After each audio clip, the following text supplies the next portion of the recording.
are many words that are commonly used today to describe political attitudes. We are told that there are conservatives and liberals, there are libertarians and progressives, there are right-wingers and left-wingers, there are socialists, fascists, communists and Nazis, and in addition you have political party labels. You might feel that you belong to the Republican Party or the Democrat Party, and likewise in other nations you have a Labour Party and a Conservative Party, and yet not one person in 1,000 can clearly define the ideology that any of these words represent.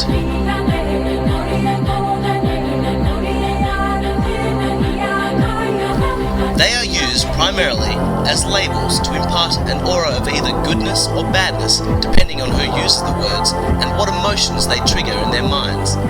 Most political debates sound like they originate at the Tower of Babel. Everyone is speaking a different language. The words may sound familiar, but speakers and listeners have their own private definitions.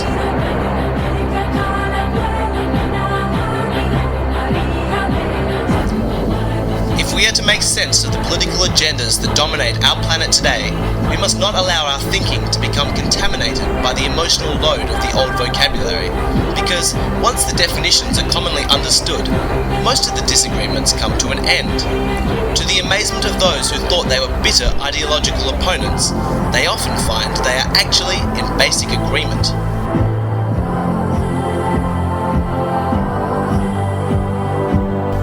It may surprise you to learn that most of the great political debates of our time can be divided into just two viewpoints. All of the rest is fluff. Typically, they focus on whether or not a particular action should be taken, but the real conflict is not about the merits of the action. It is about the principles, the ethical code that justifies or forbids that action.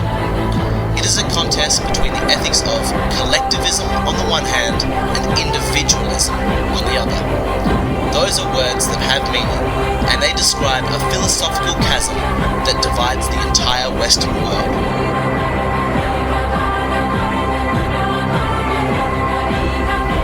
One thing that is common to both collectivists and individualists is that the vast majority of them are well-intentioned. They want the best life possible for their families, for their countrymen, and for mankind. They want prosperity and justice for their fellow man. Where they disagree is how to bring those things about. This series will explore the research done over 45 years by Mr. Edward G. Griffin about the 5 major concepts of social and political relationships, and within each of them, the opposite viewpoints of collectivism and individualism.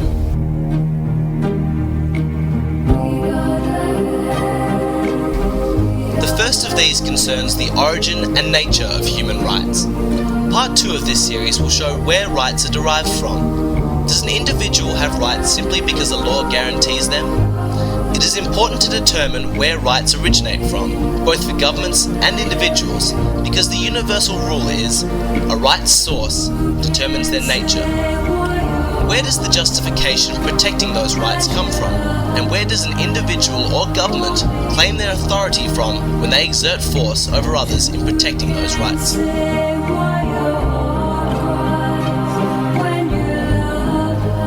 Part 3 will examine the concept of group supremacy. We will look at the difference between a republic and a democracy and study what it means to be a group. Does a group have groups' rights? Are those rights greater than the individual's rights? And where is this greater good mentality that dictates collectivist policy likely to lead us?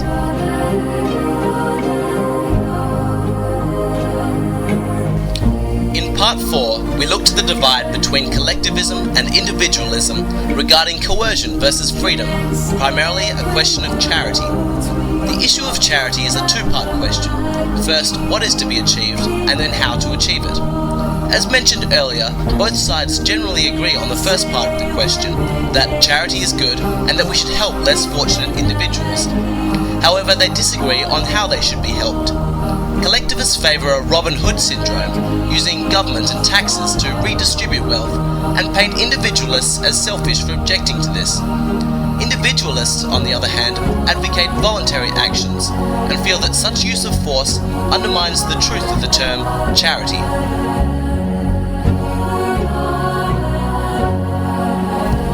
In Part 5, we examine equality and inequality under law. Collectivists believe themselves to be social engineers and use government to enforce racial or gender quotas in order to bring about a more equal society. Individualists disagree and state that while we are all unequal, we all deserve the same equality under the law, and to favour one race or class above another is both unequal and it further divides society.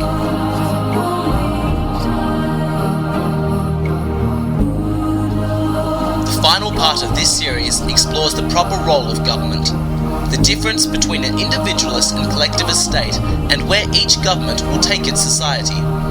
By the end of this series, you will be aware of how each new collectivist law, further regulating society, undermines individual freedom and liberty, and begins the inevitable slope towards totalitarianism.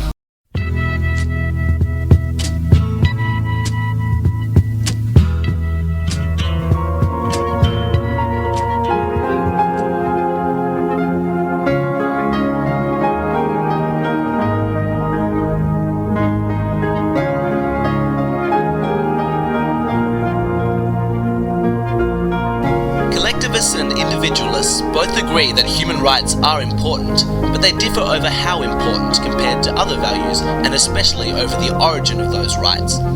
Rights are not tangible entities that can be viewed or measured. They are abstract concepts held in the human mind. They are whatever men agree they are at a given time and place. Because of the great diversity in the concept of human rights, they cannot be defined to everyone's satisfaction.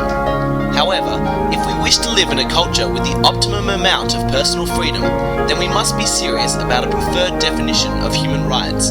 Because if we have no concept of what rights should be, then it is likely that we will live under a definition not to our liking. The first thing to understand as we work towards a useful definition of rights is that their source determines their nature. This will be covered in greater detail further along, but the concept needs to be stated here. If we can agree on a source of rights, then we will have little difficulty agreeing on their nature. For example, if a security guard is hired by a gated community to protect the property of its residents, the nature of the guard's activity must be limited to the activities that the residents themselves are entitled to perform. That means the guard may patrol the community and, if necessary, physically deter burglaries and crimes of aggressive violence. But the guard is not authorized to compel residents to send their children to bed by 10 p.m. or to donate to the Red Cross. Why not? Because the residents are the source of the authority. The nature of the authority cannot include any act that is denied to the source, and the residents have no right to compel their neighbors in these matters. In societies that have been sheltered for many generations from war and revolution, it is easy to forget that rights are derived from military power. That is their ultimate source. Initially, rights must be earned on the battlefield. They may be handed to the next generation as a gift, but they are always purchased on the battlefield. The Bill of Rights of the United States Constitution is a classic example. The men who drafted that document were able to do so only because they represented the colonists who defeated the armies of Great Britain. Had they lost the War of Independence, they would have had no opportunity to write a Bill of Rights or anything else except letters of farewell before their execution. Unfortunately, Mao Zedong was right when he said that political power grows from the barrel of a gun. He could have just as well have said rights. A man may declare that he has a right to do such and such derived from law or from a constitution or even from God. But in the presence of a criminal or a tyrant with a gun to his head, he has no power to exercise his proclaimed right. Rights are always based on power. If we lose our ability or our willingness to physically defend our rights, we will lose them. And now we come to the chasm between collectivists and individualists. If rights are earned on the battlefield, we may assume that they belong to the winners, but who are they? Do governments win wars, or do the people?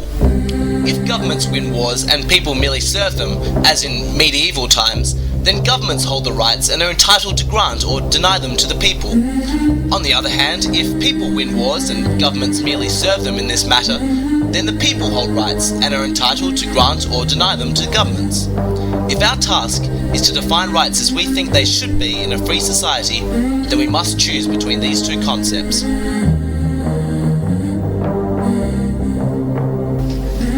Collectivists choose the concept that rights come from government and people are the servants.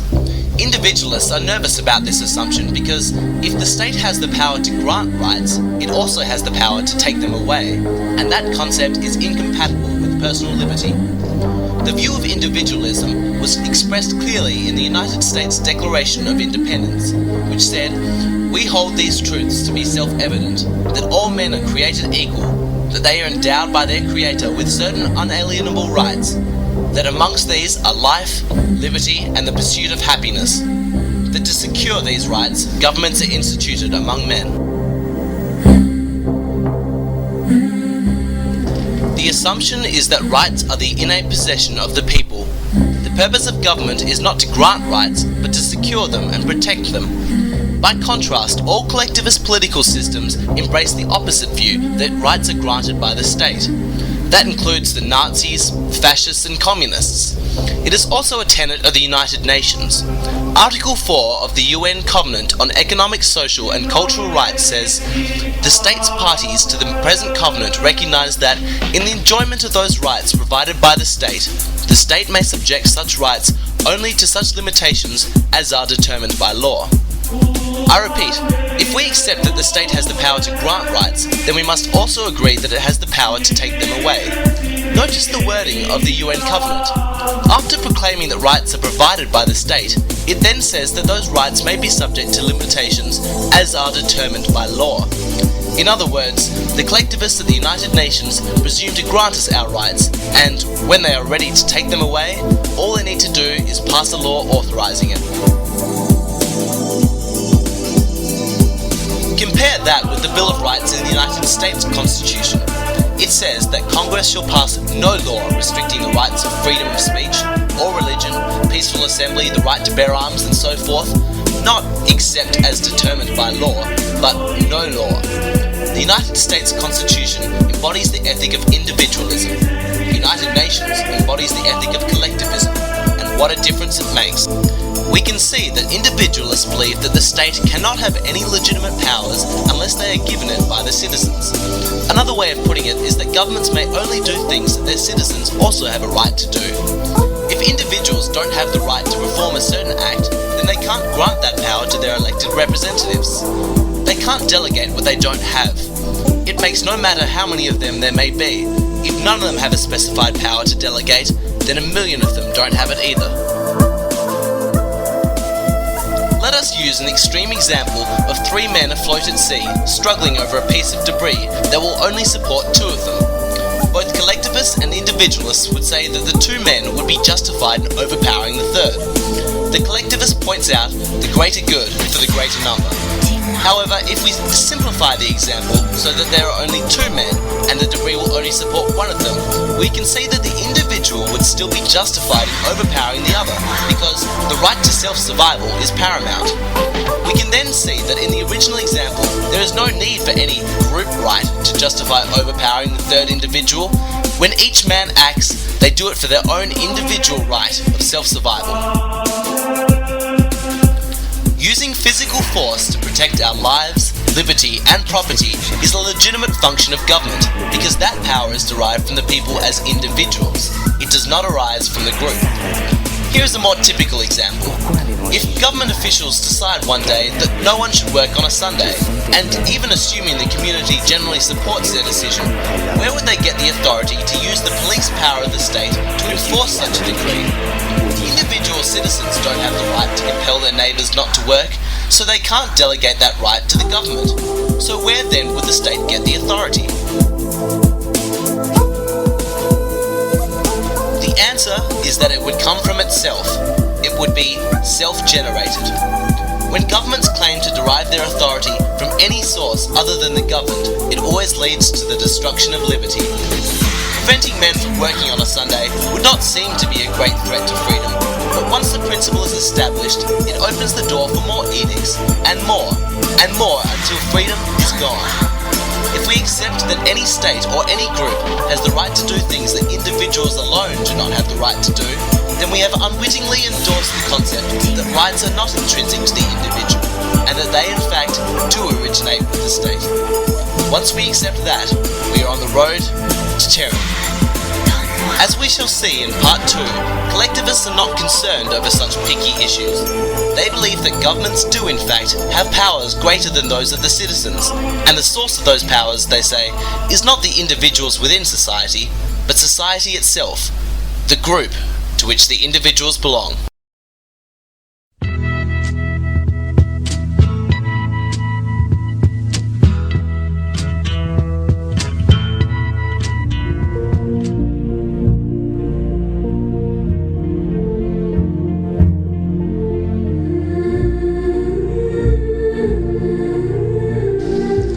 The third concept that divides collectivism from individualism is group supremacy. Collectivism is based on the belief that the group is more important than the individual. According to this view, the group is an entity of its own, and it has rights of its own. Furthermore, those rights are more important than individual rights. It is acceptable to sacrifice individuals if necessary for the greater good of the greater number. Who can object to the loss of liberty if it is justified as necessary for the greater good of society? The ultimate group is, of course, the state. Therefore, the state is more important than individual citizens, and it is acceptable to sacrifice individuals, if necessary, for the benefit of the state. This concept is at the heart of all modern totalitarian systems built on the model of collectivism. Individualists, on the other hand, argue that there is no such thing as a group. You can't touch a group, you can't see a group. All you can touch and see are individuals. The word group is an abstraction that doesn't exist as a tangible reality. It's like the abstraction called forest. Forests don't exist, only trees exist. Forest is the concept of many trees. Likewise, the word group merely describes the abstract concept of many individuals. Only individuals are real, and therefore there is no such thing as group rights. Only individuals have rights.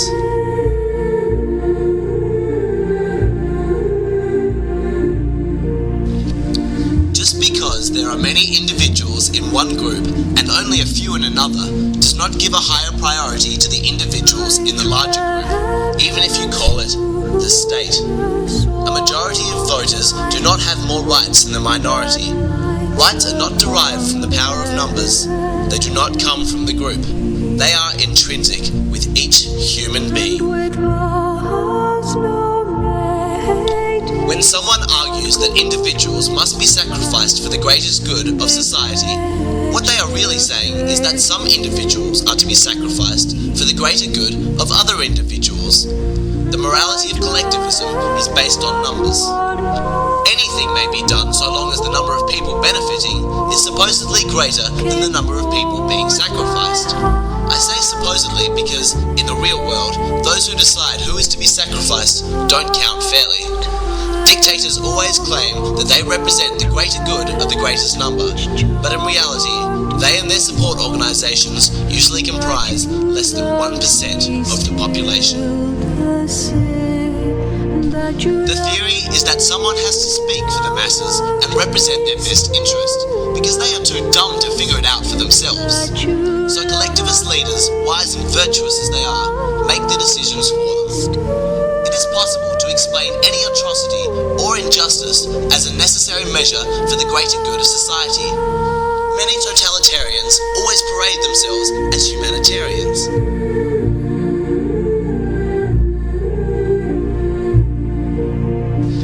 Because individualists do not accept group supremacy, collectivists often portray them as selfish and insensitive to the needs of others. The theme is common in schools today. If a child is not willing to go along with the group, he is criticized as being socially disruptive and not a team player or a good citizen. But individualism is not based on ego, it is based on principle. If you accept the premise that individuals may be sacrificed for the group, then you have made a large mistake on two counts. First, individuals are the essence of the group. The group will be sacrificed anyway, piece by piece. Secondly, the underlying principle is deadly. Today, the individual being sacrificed may be unknown to you or even someone you dislike. Tomorrow, it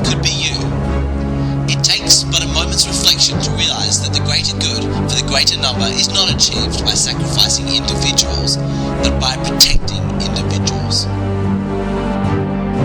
Society is best served by individualism, not collectivism.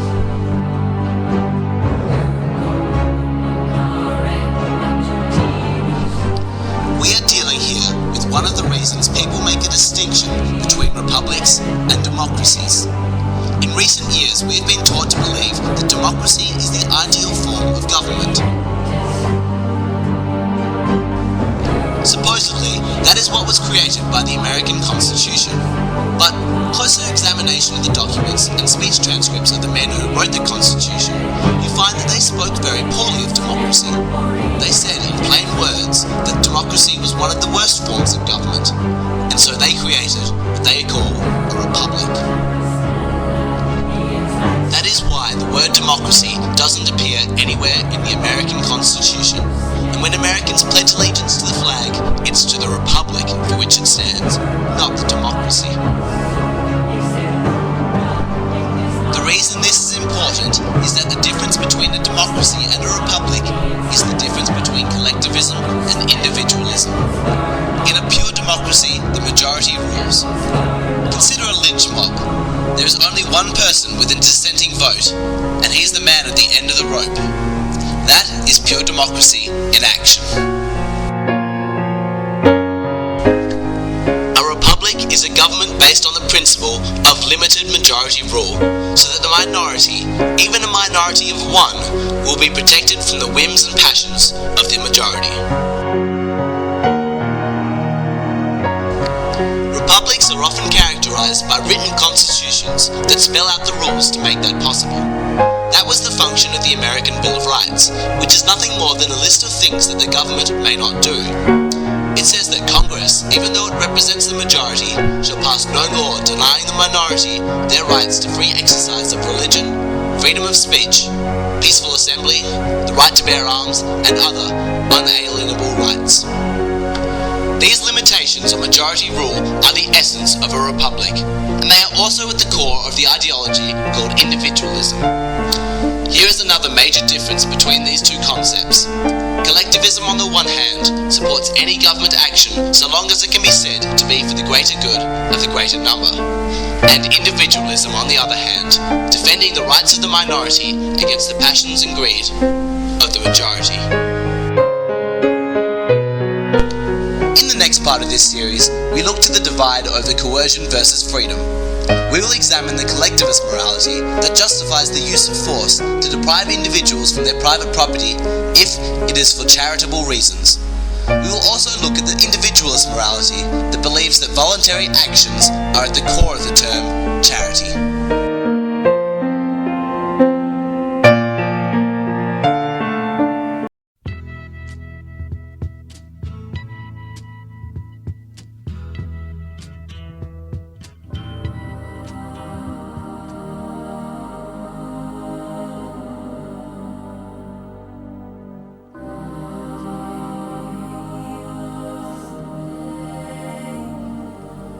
The third concept that divides collectivism from individualism has to do with responsibilities and freedom of choice. We have spoken about the origin of rights, but there is a similar issue involving the origin of responsibilities. Rights and responsibilities go together. If you value the right to live your own life without telling others what to do, then you must assume the responsibility to be independent and to provide for yourself without expecting others to take care of you. Rights and responsibilities are merely different sides of the same coin. If only individuals have rights, then it follows that only individuals have responsibilities. If groups have rights, then groups also have responsibilities, and therein lies one of the greatest ideological challenges of the modern age. Individualists are the champions of individual rights. Therefore, they accept the principle of individual responsibility rather than group responsibility. They believe that everyone has a personal and direct obligation to provide, first for himself and his family, and then for others who may be in need. That does not mean that they don't believe in helping each other. Just because someone is an individualist does not mean that they would have to move something like their piano by themselves. It just means that moving it is their responsibility, not someone else's, and it's up to them to organise the voluntary assistance of others. The collectivist, on the other hand, declares that individuals are not personally responsible for charity, for raising their own children, providing for aging parents, or even providing for themselves. These are group obligations of the state. The individualist expects to do it himself. The collectivist wants the government to do it for him, to provide employment and healthcare, a minimum wage, food, education, and a decent place to live. Collectivists are enamored by government. They worship it and are fixated by government as the ultimate group mechanism to solve all problems. Individualists do not share this faith, and they see government as the creator of more problems than it solves.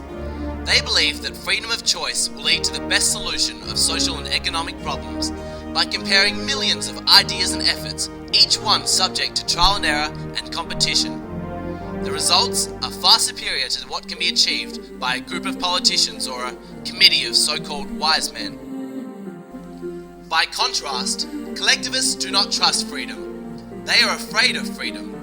They are convinced that freedom may be alright in small matters such as what colour socks you want to wear, but when it comes to important issues such as the money supply, banking practices, investments, insurance programs, healthcare, education and so on, freedom will not work. These things, they say, simply must be controlled by the government. Otherwise, there would be chaos.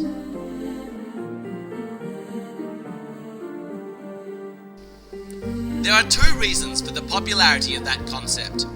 The first is that most of us have been educated in government schools, and that is what we were taught. The second is that government is the one group that can legally force everyone to participate.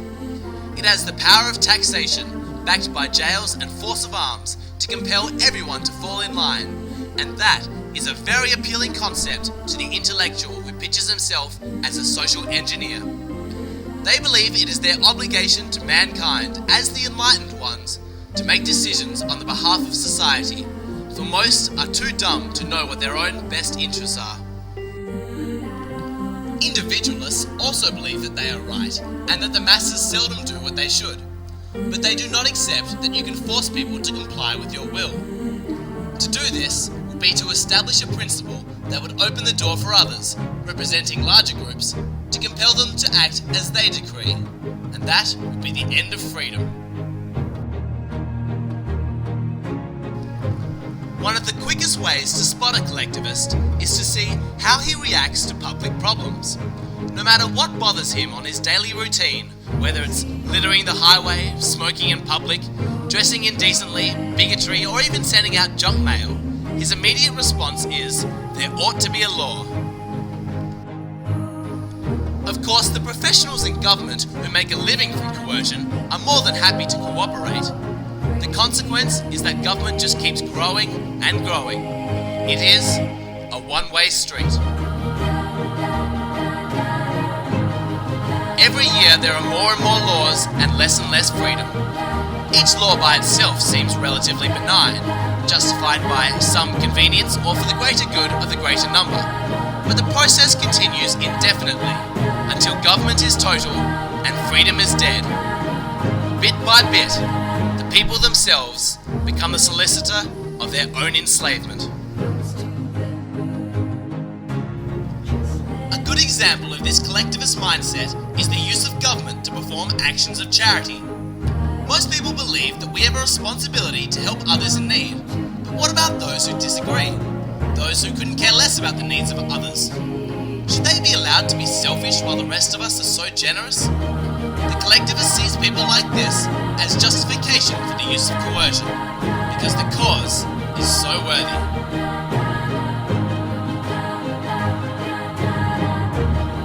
Of course, not all of it gets to the poor. It takes a giant bureaucracy to administer a public charity, and the individuals in government have become accustomed to a huge portion of that wealth, while the peasants are grateful for whatever they can get. They don't care how much is consumed in the process because, after all, it was stolen from someone else anyway. We all know the biblical story of the Good Samaritan, who stopped to help a stranger who had been robbed and beaten. But what would we think if the Samaritan had pointed his sword at the next traveller and threatened to kill him if he didn't also help? At that point, the Samaritan would have been no different to the original robber, whose motive for attacking the victim could well have been to feed his family or to afford a better doctor for his wife. Regardless, a crime done for virtuous motives is a crime nonetheless. When coercion enters, charity leaves. Individualists believe that a person should be free not to be charitable. If they prefer to give to a different charity, if they prefer to give a smaller amount, or if they prefer not to give at all, there is no right to force them to our will. We may try and persuade him, we may appeal to his conscience, and especially, we may show the way by our own good example. But individualists reject any attempt to gang up on him, either by physically restraining him while removing money from his pockets, or by using the ballot box to pass laws that would take his money through taxation. In either case, the principle is the same. It's called stealing. Collectivists would have you believe that individualism is merely another word for selfishness, because individualists oppose welfare and other forms of coercive redistribution of wealth. But just the opposite is true.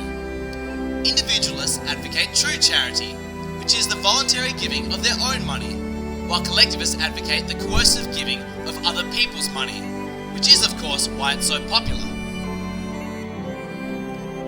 One of the most popular slogans of Marxism is, "From each according to his ability, to each according to his need."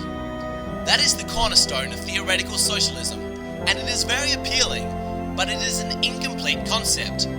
The unanswered question is how. How is this to be accomplished? Shall it be in freedom or through coercion? For the individualist, a worthy objective does not justify committing theft or surrendering freedom, while for the collectivist, the ends justify the means. In the next part of this series, we examine equality and inequality under law. We will study how collectivists use government for welfare and to enforce racial or gender quotas in order to bring about a more equal society. We will also study the opposite view of individualism, that regardless of personal inequalities of means or circumstances among individuals,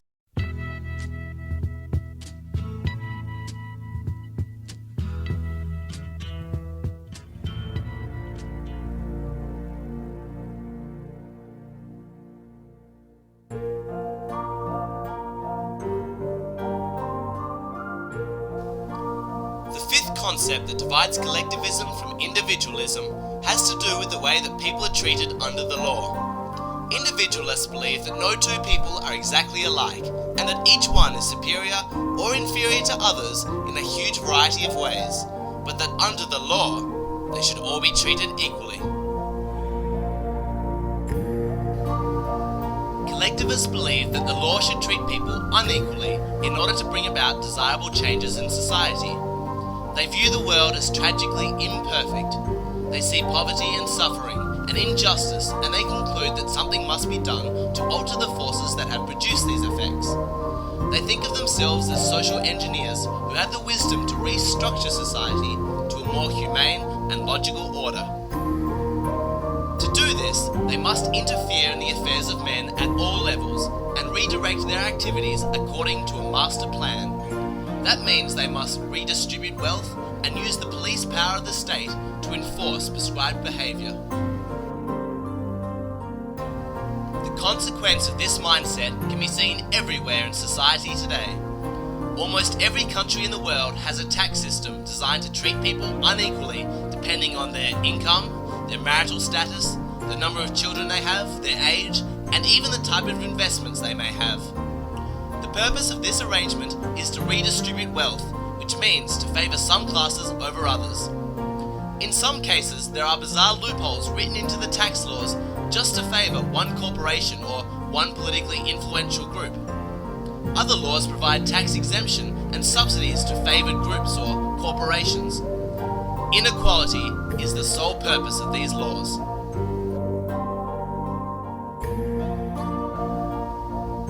realm of social relationships, there are laws to establish racial quotas, gender quotas, affirmative action initiatives, and to prohibit expressions of opinion that may be objectionable to some group or to the master planners. In all of these measures, there is an unequal application of the law based on what group or class you happen to be in, or on what opinion you hold. We are all told that this is necessary to accomplish a desirable change in society, and yet, after more than 100 years of social engineering, there is not one place on the globe where collectivists can point with pride and show where their master plan has actually worked as they predicted. Let us use an example of a basketball league where some of the teams were forced during the last season to play with one arm tied behind their backs, while others could play without constraint. Of course, neither individualists or collectivists would consider this arrangement fair.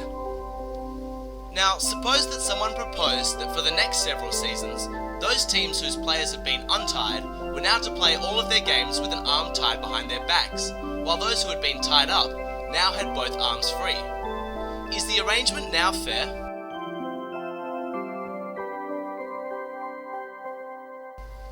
Before we answer, let's improve the analogy.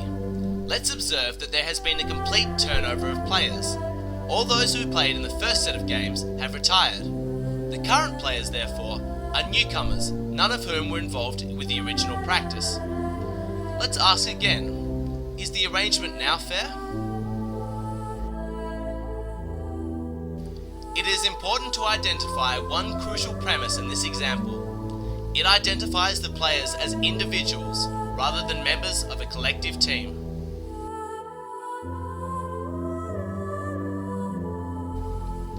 Let us use a more contemporary example of groups who, historically, have had the rules of the game biased against them, such as the indigenous peoples of Australia and Canada, or the Native Americans of the United States. Their struggle has been against the racism and inequality that inhibits their opportunities.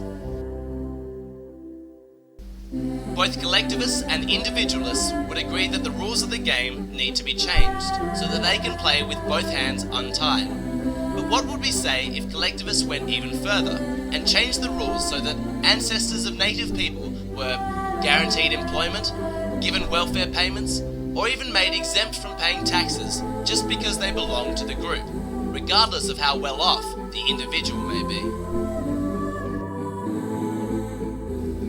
In their quest for equal rights, is the collectivist strategy for swapping negative inequality for positive inequality likely to be successful?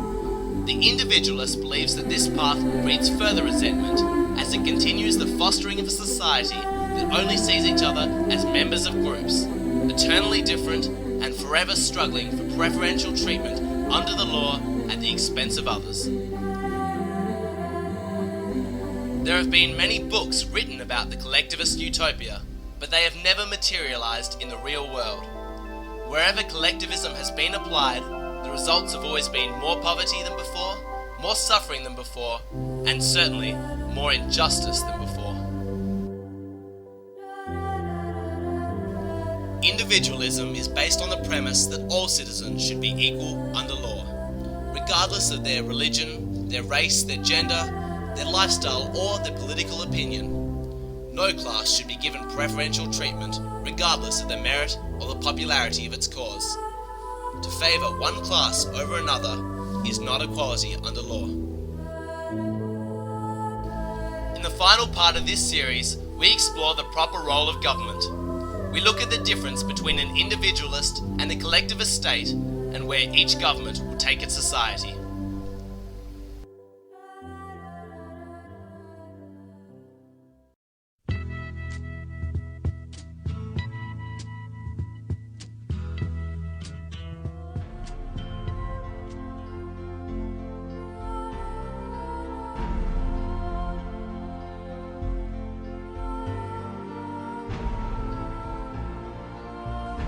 The time has come to do away with all the confusing definitions, the illusion of opposites, and the myth that the world is too complicated to properly understand.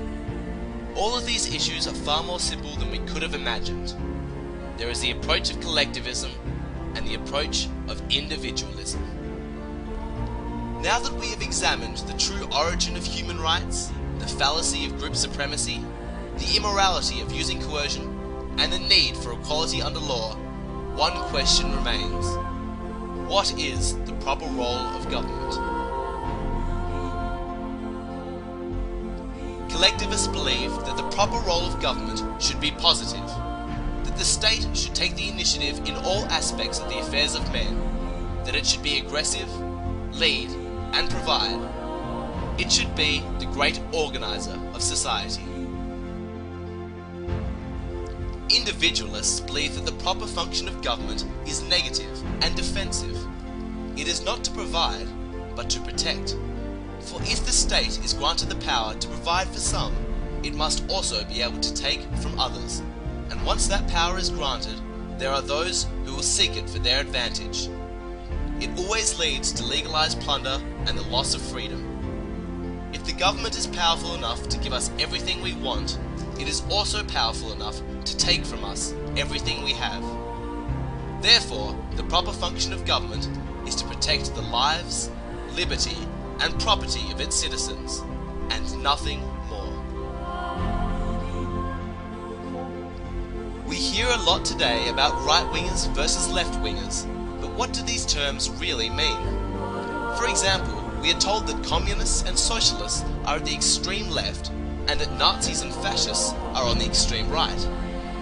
Here we have this image of two powerful ideological adversaries pitted against each other, and the impression is that somehow they are opposites.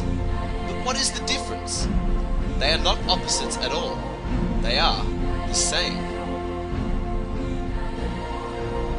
The insignias may be different, but when you analyze communism and Nazism, they both embody the principles of socialism. Communists are clear that they embody socialism, and the Nazi movement in Germany was actually called the National Socialist Party.